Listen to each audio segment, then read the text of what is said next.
प्रिय बीएड प्रशिक्षार्थियों, सामाजिक विज्ञान शिक्षण के अंतर्गत आज हम लोग एक नवीन यूनिट के तहत नवीन टॉपिक का अध्ययन करेंगे। उस टॉपिक का नाम है आपके सामाजिक विज्ञान की पाठ्य पुस्तक। क्या नाम है? सामाजिक विज्ञान की पाठ्य पुस्तक। तो जैसा कि आप लोग देख पा रहे हैं कि पिछले क्लासों में हम लोग मूल्यांकन जो कि यूनिट 5 के तहत अध्ययन कर चुके हैं, महत्वपूर्ण टॉपिक था। और आज के टॉपिक में हम लोग सामाजिक विज्ञान की पाठ्य पुस्तक एवं प्रश्न पत्र के बारे में अध्ययन करेंगे। ये भी आपके कोर्स के सिलेबस के अनुसार बहुत ही महत्वपूर्ण टॉपिक है। आप लोग भी अध्ययन करिए और नोट बना लीजिए, जिससे आने वाले एग्जाम में आपको सुविधा रहे। तो सबसे पहले हम लोग समझते हैं कि पाठ्य पुस्तक की रूपरेखा अर्थात पाठ्य पुस्तक के बारे में थोड़ी बहुत जानकारी हासिल कर ले। हालांकि ये बेसिक कॉन्सेप्ट है, पाठ्य पुस्तक के बारे में हर प्रशिक्षार्थी या हर छात्र जान रहा है कि पाठ्य पुस्तक क्या है, मगर उसको एक परिभाषा के तौर में एक बेहतर तरीके से कॉन्सेप्ट के बेस पे अगर पूछ दिया जाए तो आप लिख सके बेहतर तरीके से, उसको ही आप लोगों को समझना है। नहीं तो पाठ्य पुस्तक के बारे में सभी लोग जानते हैं। तो जैसे कि पता है कि प्राचीन काल में शिक्षक अपने मुख से छात्रों के कानों तक ज्ञान पहुंचाता था, परंतु जब से लेखन कला का उद्गम हुआ अर्थात जब से लेखन कला का विकास होता है, ये इतिहास का एक कॉन्सेप्ट है कि लेखन भारतीय इतिहास विभिन्न कालों में गुजरी है। कुछ काल ऐसे भी रहे जहाँ पर लेखन कला का विकास नहीं हुआ था, ये विश्व स्तर पर भी बात की जा सकती है। मगर जब लेखन कला का विकास हुआ है तब से उसको अपने शिक्षण कार्य को सरल एवं सुबोध बनाने के लिए एक उपकरण प्राप्त हुआ है, जो पाठ्य पुस्तक के नाम से जाना जाता है या प्रख्यात है, कुछ भी आप लिख सकते हैं।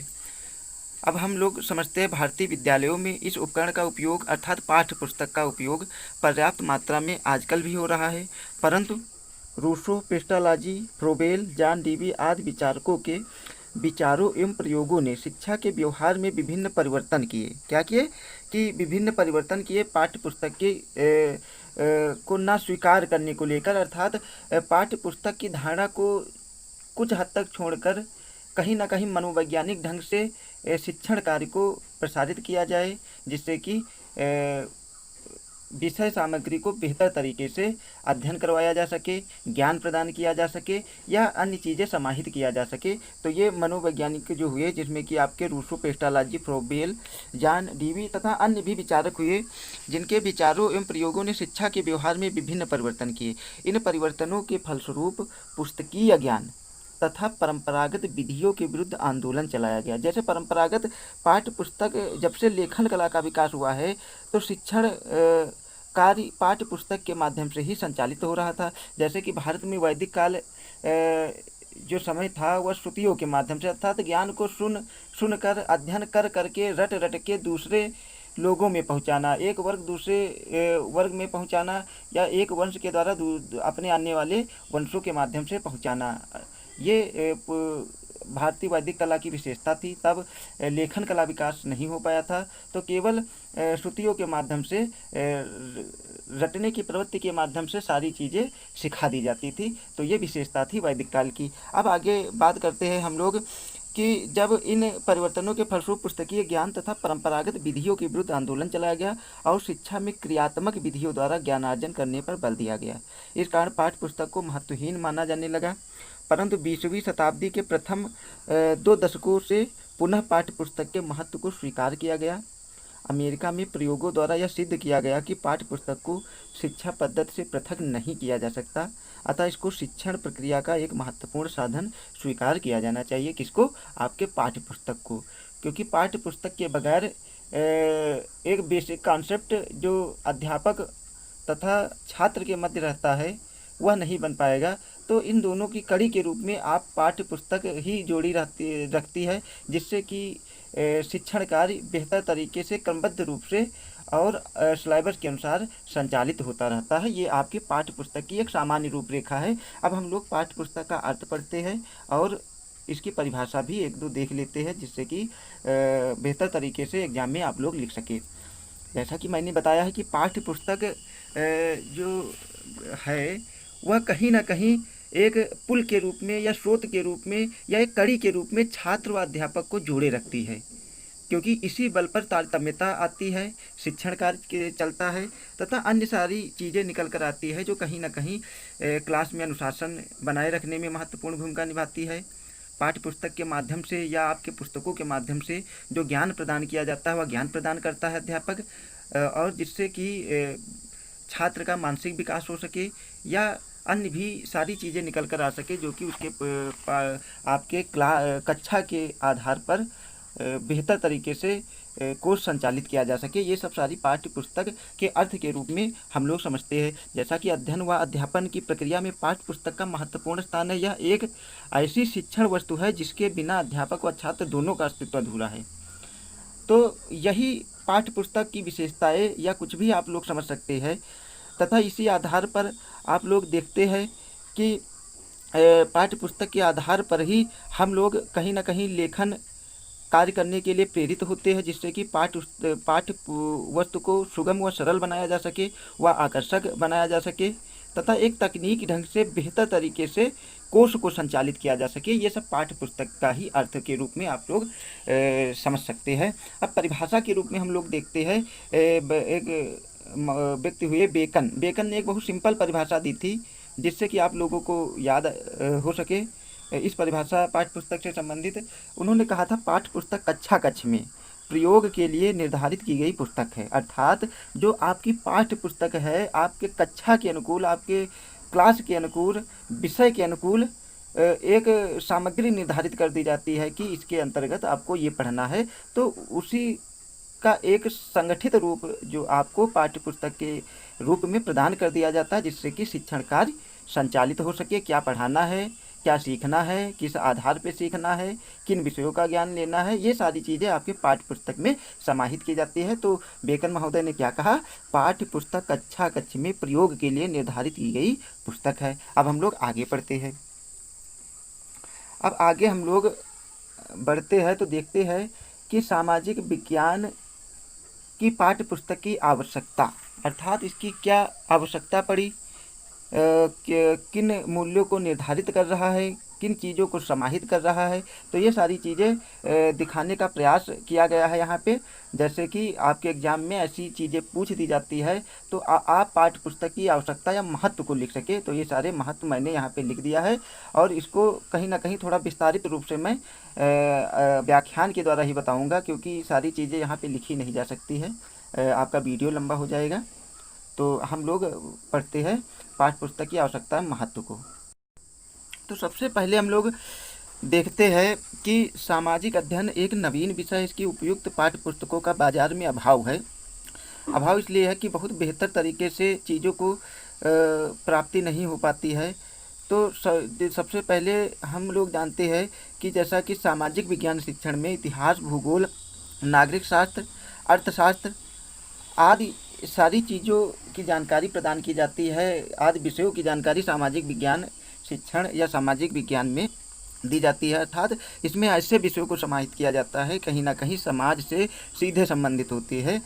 तो परंतु होता क्या है कि इस प्रयास में कितना सफल एक पाठ्य पुस्तक हो सकती है कि इन विषयों का बेहतर तरीके से ज्ञान प्रदान किया जा सके। तो सबसे पहले जैसा बात है कि पहले नंबर पे मैंने लिखा है शिक्षक के दृष्टिकोण में आवश्यक। अब दृष्टिकोण क्या है, अर्थात समझ। शिक्षक को क्या समझ है, उसके अंदर क्या दृष्टिकोण है, इस पाठ्य पुस्तक से संबंधित किस प्रकार का ज्ञान प्रदान करेगा।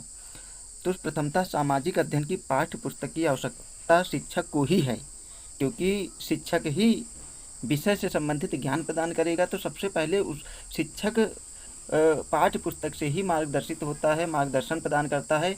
वह समझकर आप लोगों को या छात्रों को ज्ञान प्रदान करता है, क्योंकि जिन शिक्षकों पर इसके अध्यापन का भार है उनको इसकी विषय सामग्री का ज्ञान तथा उसकी व्यवस्था के ढंगों को जानना परम आवश्यक है। पाठ्य वस्तु तथा उसकी व्यवस्था के ज्ञान के लिए पाठ्य पुस्तक ही शिक्षक की पथ प्रदर्शक बनेगी। इसके अतिरिक्त पाठ्य पुस्तक विषय की सीमाओं का भी आभास प्रदान करेगी। इस बात के ज्ञान के अभाव में शिक्षक सफल शिक्षण करने में असमर्थ रहेंगे। इस कारण पाठ्य पुस्तक का सुलभ होना शिक्षकों के लिए बहुत ही आवश्यक है। तो ये शिक्षक के दृष्टिकोण में बहुत ही आवश्यक है इस पाठ्य पुस्तक से संबंधित बातें। तो ये आप लोग समझिए। सेकंड बात है छात्रों के दृष्टिकोण में आवश्यक। अब छात्रों के दृष्टिकोण में क्या आवश्यक है, जैसा कि छात्रों के दृष्टिकोण से भी पाठ्य पुस्तक परम आवश्यक है। क्यों परम आवश्यक है? देखिए, जब छात्र किसी समस्या का अध्ययन करेंगे तो उनको पाठ्य पुस्तक का ही सहारा लेना पड़ेगा।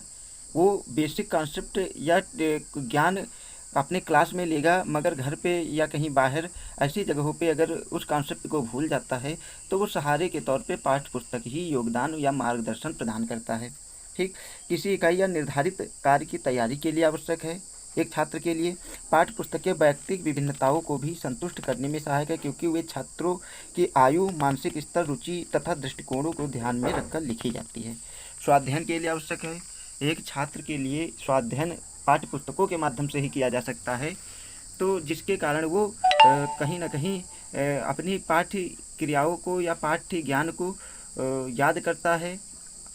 परीक्षा के लिए, ज्ञान के लिए, ये सारी चीज़ें एक छात्र के लिए बहुत आवश्यक है, जो कि पाठ्य पुस्तकों के माध्यम से ये ज्ञान प्रदान करते हैं। थर्ड में क्या है, उपयुक्त पुस्तकालयों का अभाव। देखिए, जैसा कि आप लोगों को पता है कि भारत में उपयुक्त पुस्तकालयों का अभाव है। जो पुस्तकालय है वह बहुत दूरी पे है, या नगरों महानगरों में है, या शहरों में है, मगर शिक्षा का प्रसार हर जगह है, तो हर जगह पे पुस्तकालय एलिजिबल या उपलब्ध नहीं है, एलिजिबल नहीं है, या बनवाए नहीं जा सके हैं अभी तक।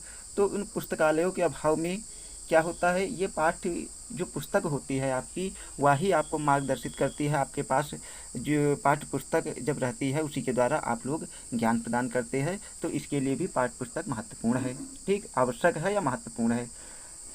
आगे हम पढ़ते हैं समय की बचत। देखिए, पाठ्य पुस्तक के प्रयोग से समय की बचत होती है। समय की बचत क्यों होती है?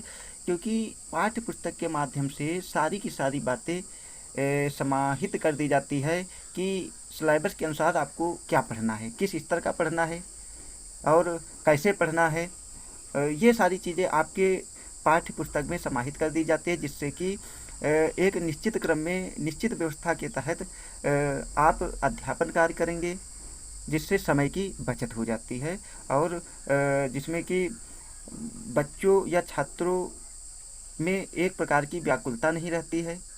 अगर अध्यापक भी समयानुकूल नहीं होता है तो पाठ्य पुस्तक के माध्यम से वह स्वाध्ययन भी कर सकता है। ये सारी बातें आपके इसमें निकल कर आती है। पांचवी क्या है, मानसिक शक्तियों के विकास में सहायक। जब पाठ्य पुस्तक के माध्यम से छात्र अध्ययन करेगा, ज्ञान प्राप्त करेगा, तो उसकी मानसिक शक्तियों का विकास होगा। जब मानसिक शक्तियों का विकास होगा तो कहीं ना कहीं वह जीवन के साथ समाहित हो सकेगा, समाज के साथ समाहित हो सकेगा, तारतम्यता के साथ जीवन यापन कर सकेगा। ये सारी चीज़ें मानसिक विकास के द्वारा ही सफल हो सकती है। एक कुशल नागरिक तभी बन सकता है जब उसका मानसिक विकास हो सकता है। ठीक, आगे हम लोग बढ़ते हैं।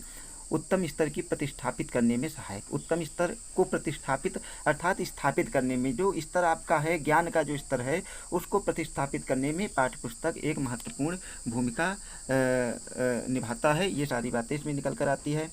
आगे क्या है, व्यवस्था एवं क्रमबद्धता स्थापित करने में सहायक। जैसा कि मैंने बताया कि पाठ्य पुस्तक के माध्यम से शिक्षण कार्य व्यवस्थित रूप से या क्रमबद्ध रूप से स्थापित करने में सहायक होती है। ये सारी बातें पाठ्य पुस्तक की एक महत्वपूर्ण विशेषता होती है। आगे हम लोग पढ़ते हैं, अध्यापक व छात्र के बीच कड़ी के रूप में सहायक। ये तो मैं पहले ही बता चुका हूँ कि बगैर पाठ्य पुस्तक के एक अध्यापक व छात्र में जुड़ाव संभवतः नहीं हो पाएगा। माध्यम जो है दोनों लोगों में, जो छात्र व अध्यापक है, वह पाठ्य पुस्तक ही अहम भूमिका निभाती है। अर्थात एक छोर से दूसरे छोर तक जैसे पुल का निर्माण के माध्यम से लोग जाते हैं, वैसे ही पाठ्य पुस्तक के माध्यम से एक श्रेष्ठ ज्ञान प्रदान करता है। ये भी समझिए, अच्छा अनुशासन बनाए रखने में है। सामाजिक विज्ञान की पाठ्य पुस्तक का चयन, अर्थात जो आपका सामाजिक विज्ञान शिक्षण में पाठ्य पुस्तक का चयन किया जाता है, उनमें किन चीज़ों की आवश्यकता होती है, किन विषयों का ध्यान रखा जाए जिससे कि श्रेष्ठ पुस्तक का चयन किया जा सके। तो सबसे पहले, जैसा कि मैंने लिखा है आपका, देखिए, पाठ्य पुस्तक की भाषा स्पष्ट व सरल हो। देखिए, एक छात्र को वही पाठ्य पुस्तक बेहतर लगती है जिसकी भाषा सरल व सुबोध हो, जो बेसिक कॉन्सेप्ट को उदाहरण के माध्यम से या लेख के माध्यम से उसको समझ आ सके। तो ये एक विशेषता होती है पाठ्य पुस्तक की कि उसकी भाषा स्पष्ट व सरल होनी चाहिए, जिससे किसी भी प्रकार से दिक्कत ना आए अध्यापन के दौरान एक छात्र को। तो यह सबसे बड़ी विशेषता होती है। देखिए, आप लोगों ने देखा होगा कि बहुत सारी पुस्तकें बाज़ार में उपलब्ध होती है, उन पुस्तकों में वही पुस्तक पसंद की जाती है जो कहीं ना कहीं उसकी भाषा सरल व सुबोध होती है। कोई राइटर ऐसे होते हैं जिनकी लेखन शैली या समझाने का ढंग बहुत ही टिपिकल होता है। एक सामान्य परीक्षार्थी को उसकी भाषा शैली को समझने में दिक्कत आती है। तो ऐसे पुस्तकों को लोग बहुत कम पसंद करते हैं। पुस्तक वही पसंद की जाती है जो बेसिक कॉन्सेप्ट को बेहतर तरीके से समझा सके। सेकंड में क्या है, विषय का ज्ञान प्रदान करने में समर्थ हो। पाठ्य पुस्तक वही सबसे महत्वपूर्ण होती है जो जिस विषय के लिए बनी हो उस विषय को ज्ञान प्रदान करने में सहायक हो सके, अर्थात वो ज्ञान प्रदान कर सके, तभी उसकी महत्वपूर्ण भूमिका सिद्ध होगी विषय के प्रति। तो ये भी एक पुस्तक चयन में ध्यान रखने योग्य बातें हैं। सीखने की अच्छी विधियों पर आधारित पाठ्य पुस्तक। देखिए, जो सीखने की जो उसमें विधियाँ प्रदान की गई हो वह आपकी बेहतर तरीके से निर्धारित की गई हो, जिससे कि आपका ज्ञान का प्रसार की हो सके और उस ज्ञान के द्वारा आप अपने लक्ष्यों को प्राप्त कर सके। ये भी एक विशेषता है। क्रमबद्ध एवं तर्क संगत प्रकरण का पाठ्य पुस्तक में समावेश। ये क्या है, क्रमबद्ध एवं तर्क संगत प्रकरण। देखिए, जो प्रकरण होते हैं, प्रकरण अर्थात पाठ, जो पाठ किए दिए जाते हैं उनका क्रमबद्धता होनी चाहिए कि इस क्रमबद्ध ढंग से इसको पढ़ना है। ये नहीं कि उल्टा पुल्टा सब दे दिया जाए, इस यूनिट का उस यूनिट में, उस यूनिट का इस यूनिट में। तो ये सारी चीज़ें कन्फ्यूजन नहीं होनी चाहिए। एक अच्छे पाठ्य पुस्तक के चयन करने में हमेशा ये ध्यान रखना चाहिए कि उसमें तर्क संगतता होनी चाहिए, क्रमबद्धता होनी चाहिए, जिससे कि प्रकरण बेहतर तरीके से रखे हो और बेहतर तरीके से ज्ञान प्रदान किया जा सके। आगे बढ़ते हैं। अंतर्राष्ट्रीय शब्दावली का पाठ्य पुस्तक में समुचित प्रयोग। देखिए, आजकल ज्ञान का जो विकास है वो अंतर्राष्ट्रीय स्तर पर है। कहीं ना कहीं जो आपके विषयों के अंतर्गत ज्ञान प्रदान किया जाता है, क्लासों के अनुसार ज्ञान प्रदान किया जाता है, उसका स्तर राष्ट्रीय नहीं अंतर्राष्ट्रीय हो चुका है। तो अंतर्राष्ट्रीय चीज़ों को समझने के लिए हमको उसकी शब्दावली से परिचित होना पड़ेगा। तो उस शब्दावली को परिचय हमारी पाठ्य पुस्तक ही कराएगी। तो ये सारी चीज़ें आपके पाठ्य पुस्तक में समाहित होनी चाहिए। आगे बढ़ते हैं। तो जैसा हम लोग पढ़ रहे थे कि नवीन आंकड़ों व तथ्यों का समावेश, जो आंकड़े व तथ्य रखे गए हो वह बेहतर तरीके से समझ में आ सके और वह जो समझ पैदा कर सके आप लोगों के अंदर, तो वो समझ आप दूसरों को बता सके।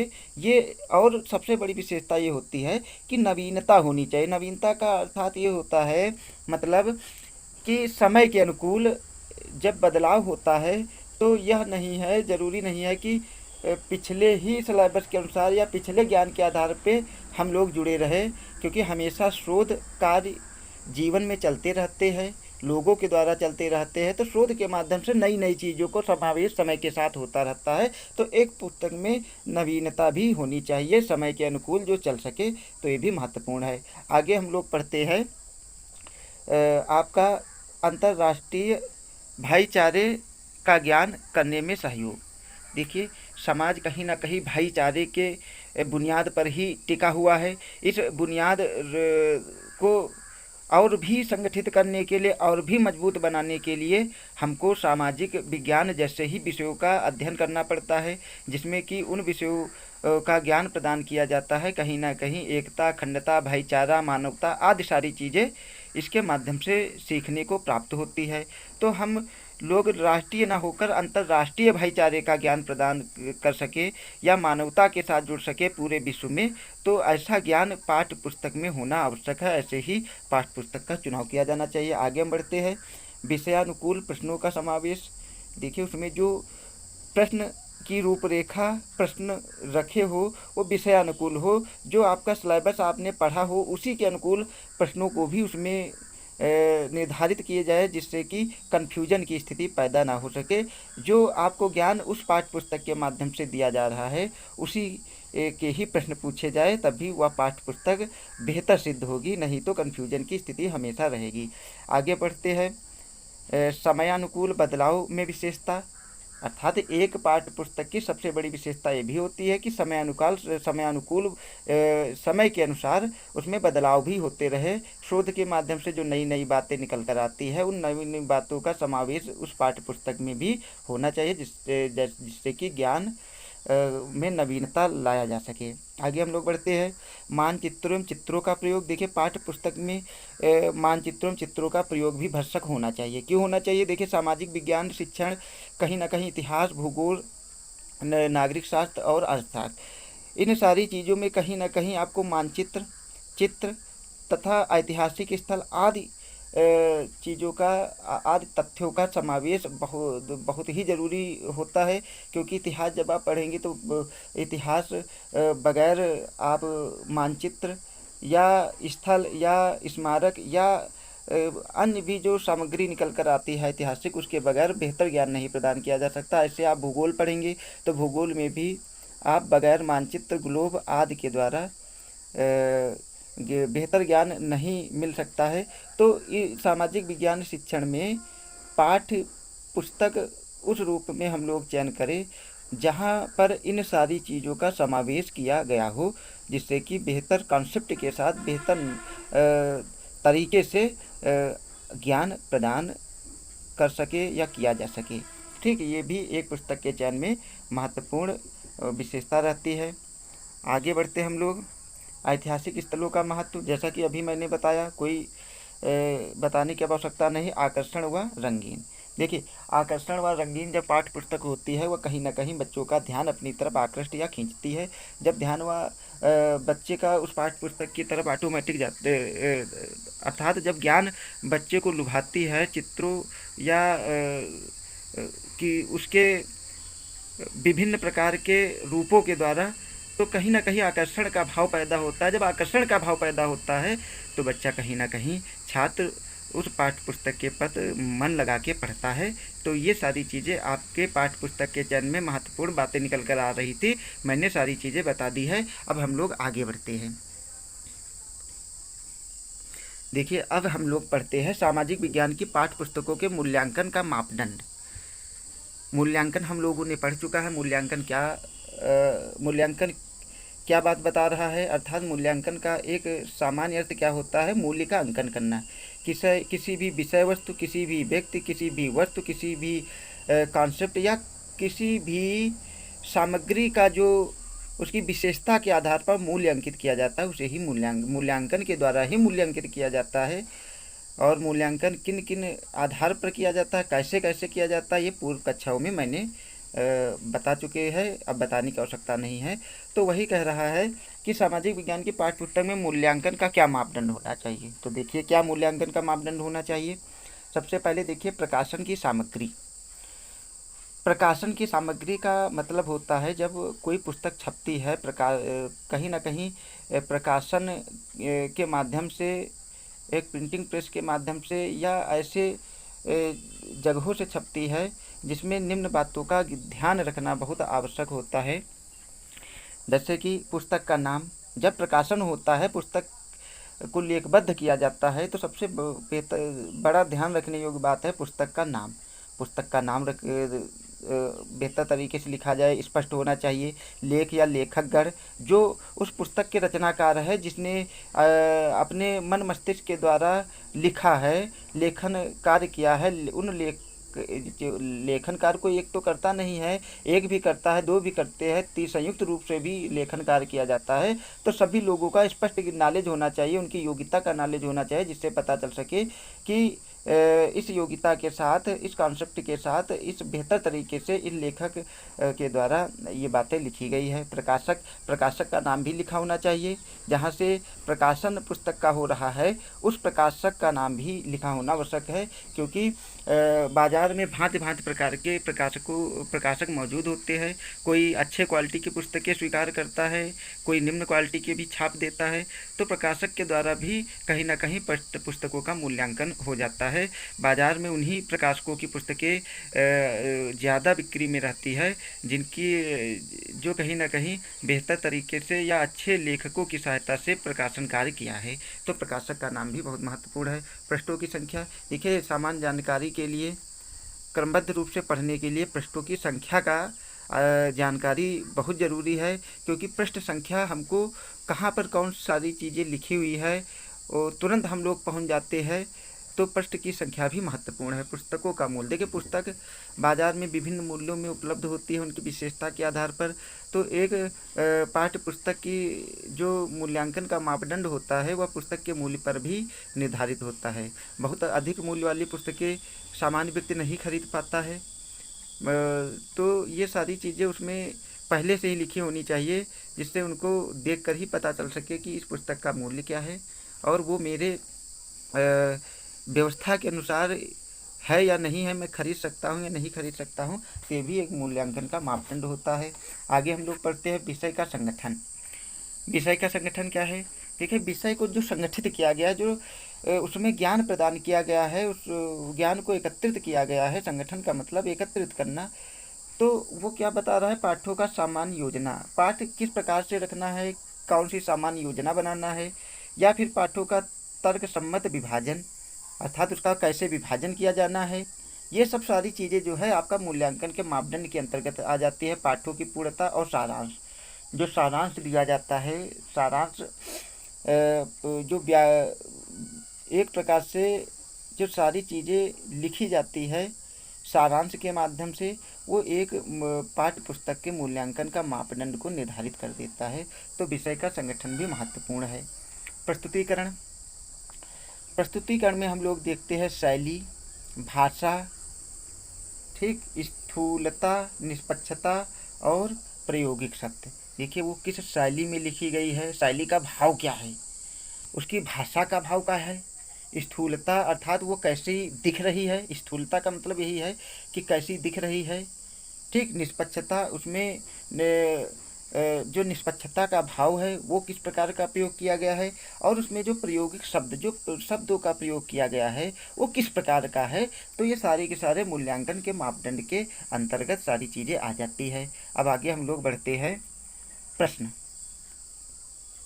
प्रश्न क्या है? पाठ्य पुस्तक के से संबंध होने चाहिए, विस्तृत व्याख्या प्रश्नों की होनी चाहिए। देखिए, जो प्रश्न एक पाठ्य पुस्तक में रखे होते हैं वो कहीं ना कहीं जो विषय वस्तु पढ़ाया जाता है, जो ज्ञान प्रदान किया जाता है प्रकरण के माध्यम से, उसके अंतर्गत ही प्रश्नों को रखा जाए तो बेहतर रहता है। ये एक पाठ्य पुस्तक को मूल्यांकन करने का सबसे बेहतर तरीका है।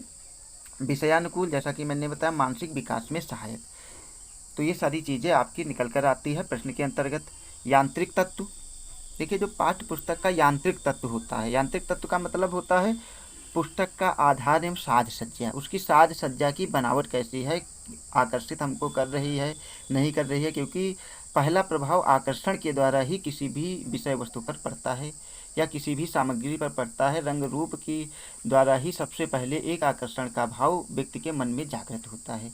तो वो भी पाठ्य पुस्तक में अच्छी साज सज्जा, अच्छे पेजों क्वालिटी के हो, ये सारी चीज़ें समाहित होनी चाहिए। जिल्द की सुदृढ़ता, अर्थात जो ऊपर जिल्द लगी होती है, जिल्द का मतलब जो सुरक्षा प्रदान करती है पेजों की, तो वो सुदृढ़ होनी चाहिए, दृढ़ अर्थात मजबूत होनी चाहिए। कागज़ का आकार, लंबाई, चौड़ाई, क्वालिटी ये भी अच्छी होनी चाहिए। छपाई अर्थात उसकी जो छपाई होती है वह छपाई मजबूती के साथ या अच्छे इंक के साथ की जाए और अच्छे कलर के साथ की जाए, जो कहीं ना कहीं आकर्षण की भावना पैदा करती है। तो ये भी उचित चौड़ाई व लंबाई, जैसा कि मैंने बताया। अब आगे बढ़ते उदाहरण। देखिए कहीं ना कहीं जो पाठ को समझाने के लिए उदाहरण दिया जाता है, उस उदाहरण का बालक के मन मस्तिष्क पे बहुत प्रभाव पड़ता है। क्यों प्रभाव पड़ता है? क्योंकि उदाहरण के द्वारा एक बेसिक कॉन्सेप्ट जारी किया जाता है, बेसिक कॉन्सेप्ट तैयार किया जाता है। तो उसमें शुद्धता होनी चाहिए, गुणात्मक होना चाहिए, जीवन से संबंधित ऐसे उदाहरण होना चाहिए। जीवन से संबंधित जितने भी उदाहरण रहेंगे, आम जीवन से संबंधित, वह बालक के मन मस्तिष्क को सबसे ज़्यादा प्रभावित करती है ऐसी चीज़ें। तो ये भी महत्वपूर्ण है एक पाठ्य पुस्तक से संबंधित। आगे हम लोग पढ़ते हैं चित्र, मानचित्र, रेखा चित्र, चार्ट। जैसा कि मैंने बताया कि सामाजिक विज्ञान शिक्षण में जो 4 विषय रखे गए हैं, इतिहास, भूगोल, नागरिक शास्त्र, अर्थशास्त्र, उसमें कहीं ना कहीं मानचित्र, रेखा चित्र, चार्ट, या चित्र। चित्र का मतलब है, जैसे हमको अकबर को पढ़ाना है तो अकबर का चित्र होना चाहिए, शाहजहाँ को पढ़ाना है उसका चित्र होना चाहिए, या अन्य भी जो बेसिक कॉन्सेप्ट हमको अर्थशास्त्र के अंतर्गत देखने हैं। मुद्रा का उदाहरण देना है तो मुद्राओं के चित्र, या किसी भी सब्जेक्ट का समझो, जैसे पॉलिटिकल नागरिक शास्त्र को पढ़ाना है, संसद की रूपरेखा देखना, तो ये चित्रों के माध्यम से हम लोग समझ सकते हैं। ये ऐसे सारी चीज़ें होंगी। मानचित्र का मतलब होता है जो एक मान लिया जाता है चित्र, वो भी उचित हो। रेखा चित्र, जो ज्ञान रेखा चित्र के माध्यम से प्रदान किया जाए वो भी बेहतर हो। चार्ट तो महत्वपूर्ण ही है, चार्ट के द्वारा तत्काल जानकारी या ज्ञान प्रदान किया जा सकता है। तो इसमें सारी चीज़ें शुद्ध होनी चाहिए, स्थूल होनी चाहिए, आकार में बेहतर होनी चाहिए, महत्व इसका होना चाहिए, स्पष्ट सारी बातें होनी चाहिए और संख्या के आधार पर निर्धारित होना चाहिए। तो ये सारी चीज़ें बेहतर तरीके से एक पाठ्य पुस्तक में निकल कर आती है। अब हम लोग आगे बढ़ते हैं परिशिष्ट तथा अनुक्रमाणिकता। जैसा कि जब पाठ्य पुस्तक को हम लोग पढ़ते हैं, शुरुआत में देखते हैं तो एक परिशिष्ट बना होता है जिसको अनुक्रमाणिकता भी बोलते हैं। परिशिष्ट का मतलब है कि फला प्रकरण यहाँ से यहाँ तक है, इस पेज से इस पेज तक है, फला यूनिट के अंतर्गत इतने अध्याय समाहित है। ये सब क्या है? ये सब परिशिष्ट के अंतर्गत आते हैं। तो इसमें व्यवस्थापन होना चाहिए, विषय सूची दी जानी चाहिए, व्यवहारिक होनी चाहिए, पूर्णता होनी चाहिए और महत्व होना चाहिए। ये सारी चीज़ें इसमें निकल कर आ जाती है। तो ये आप लोगों ने देखा कि आपके सामाजिक विज्ञान की पाठ्य पुस्तकों के मूल्यांकन का जो मापदंड है, तो सारे के सारे मापदंडों को हमने महत्वपूर्ण चीज़ों को बता दिया है। आप लोग अध्ययन करिए। अब आगे हम लोग पढ़ते हैं सामाजिक अध्ययन की एक अच्छी पाठ्य पुस्तक के गुण। क्या गुण होना चाहिए? तो जहाँ तक जो सारी चीज़ें हमने पहले बताई वही चीज़ें कहीं ना कहीं निकल कर आएंगी। वीडियो बहुत लंबा हो जाएगा। मैंने एक बेहतर पाठ्य पुस्तक से ही इस छायाचित्र को खींचा है। इस छायाचित्र के द्वारा आप लोग जो इसमें लेख लिखा हुआ है पढ़कर समझ सकते हैं, क्योंकि ये सारी की सारी चीज़ें वही समाहित है जो इससे पहले मैंने अभी पढ़ा चुका हूँ। तो वीडियो लंबा ना हो सके तो इसलिए इन चीज़ों को मैंने जोड़ दिया है। आप लोग इसको स्क्रीनशॉट के माध्यम से या अपने नोट्स में सारी चीज़ें लिख सकते हैं। मैंने यहाँ पे सारी चीज़ें दे दी है। तो जैसा कि सामाजिक अध्ययन की एक अच्छी पाठ्य पुस्तक के क्या गुण होने चाहिए, अब देखिए यहाँ पे ये चीज़ लिखी हुई है। तो ये सब क्या है? ये सब कहीं ना कहीं जैसे लिखा हुआ है, पुस्तक की वाही आकृत बच्चों की आयु के अनुसार होनी चाहिए। सारी चीज़ों पे चर्चा कर चुके हैं हम। बस आपको प्रश्नों के अनुकूल कॉन्सेप्ट दिया गया है, तो इसको समझ लीजिए। ठीक है। जैसे पुस्तकों की जिल्द मजबूत तथा अच्छी होनी चाहिए, पुस्तकों का कागज़ साफ चिकना व अच्छा होना चाहिए। तो ये सारी चीज़ें हैं, आप लोग देख लीजिएगा ऐसे बढ़ते हुए क्रम में। ये मैं धीरे धीरे इसको बढ़ा रहा हूँ। अब आगे हम लोग ये देखिए उसी का ही पार्ट है। ये स्क्रीनशॉट ले लीजिएगा, लिख लीजिएगा अपने नोटबुक में। ठीक। आगे हम लोग पढ़ते हैं भारतीय पाठ्य पुस्तकों का मूल्यांकन। तो मूल्यांकन कैसे किया जाता है भारतीय पाठ्य पुस्तकों का, ये सारी बातें इसमें लिखी हुई है, बताने की आवश्यकता नहीं है, आप लोग पढ़ लीजिएगा। बहुत सरल व सुबोध भाषा में सारी चीज़ें इसमें पाठ्य पुस्तक में इस लिखी हुई है, जो मैंने आपको इसकी चीज़ें दिखा रहा हूँ। तो आप लोग पढ़ लीजिएगा, नहीं तो वीडियो लंबा हो जाएगा। ठीक। ये सारी बातें निकल कर आ रही। अब है पाठ्य पुस्तकों के सुधार के लिए सुझाव। तो वही सब बेसिक चीज़ें लिखी हुई है सुधार के अंतर्गत, कि उसके पृष्ठ अच्छे होने चाहिए, भाषा शैली अच्छी होनी चाहिए, फॉर्मेट अच्छा होना चाहिए, चित्र अच्छे होने चाहिए, मुद्रण चीज़ें अच्छी होनी चाहिए। यही सारी चीज़ें लिखी हुई है जो मैंने पहले बताया है, आप लोग देख लीजिएगा। ये सारी चीज़ें वही लिखी हुई है, आपको समझने की आवश्यकता है बस। ये सारी चीज़ें वही लिखी हुई है। ठीक। अब हम लोग पढ़ते हैं आगे क्या है, सामाजिक विज्ञान में पाठ्य पुस्तकों का आलोचनात्मक विश्लेषण। तो आलोचनात्मक विश्लेषण क्या है कि किसी भी कॉन्सेप्ट को ऐसे ही ग्रहण नहीं किया जा सकता है, उसके गुण अवगुण एक वाद प्रतिवाद के द्वारा ही हर कॉन्सेप्ट को समझा जा सकता है। तो हम लोग विभिन्न स्तरों पर जो पाठ्य पुस्तक का मूल्यांकन है आलोचनात्मक ढंग से देखेंगे।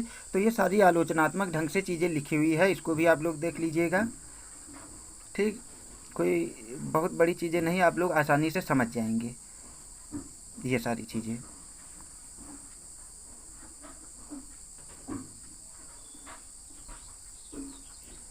उसी का पार्ट ये चल रहा है, आप लोग देख लीजिएगा। ठीक, यहाँ तक मैंने सारी चीज़ें दिखा दी है, आप लोग पढ़ लीजिएगा, नोटबुक में लिख लीजिएगा, नहीं तो वीडियो बहुत लंबा हो जाएगा। बेसिक कॉन्सेप्ट ही है जो शुरू में मैंने पढ़ाया है, उसी को बस क्रमबद्ध ढंग से या प्रश्न के अनुकूल चीज़ें बना दी गई है, तो आप लोग देख लीजिएगा। तो यहाँ तक आज के वीडियो के माध्यम से हम लोगों ने देख लिया है। अब शीघ्र ही इसके आगे जो चीज़ें बेहतर निकल कर आएंगी उसका भी हम लोग अध्ययन करेंगे। आज के लिए बस इतना ही, शीघ्र मिलते हैं अगली क्लास में, तब तक के लिए धन्यवाद, नमस्कार।